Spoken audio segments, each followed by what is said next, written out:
لوگ کہتے ہیں اپنے بچوں کے لیے ہم نے گھر بنانا ہے. میں نے آپ کو بتایا کہ بہت پیسہ ہے تو بناؤ بچوں کے لیے بھی. تو اس میں اب لوگ کہتے ہیں نہیں بچے رول جائیں گے.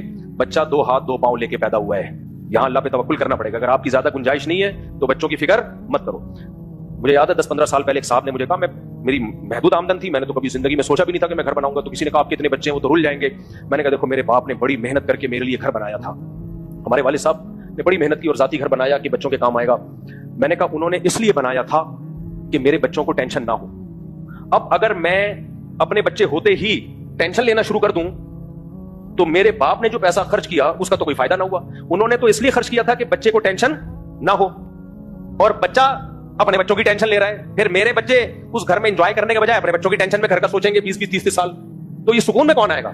تو میں نے کہا میں اپنے بچوں کے بجائے اپنے باپ کے بچے کا سوچتا ہوں. بہت گہری بات ہے, بہت گہری بات. میں نے کہا میں اپنے بچوں کا اس لیے نہیں سوچ رہا کہ میں اپنے بچوں کا سوچوں گا, اس کا مطلب میں اپنے باپ کے بچوں کو بھول گیا ہوں. یعنی میں خود اپنے ارے میرے باپ نے تو اس لیے ٹینشن اٹھائی نا کہ میں ٹینشن فری ہوں, اور ابا کے مرتے ہی میں اپنی اولاد کی ٹینشن لینا شروع کر دوں تو ٹینشن فری کہاں سے ہوا میں؟ تو میرے ابا کا پیسہ تو برباد ہو گیا.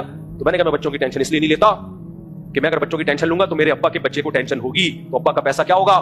ضائع. اس لیے میں ٹینشن, پیسہ دیا تو بناؤ بھائی. تو اب کھوپڑی یعنی بات سمجھ میں آئی ہے اب اچھی طریقے سے؟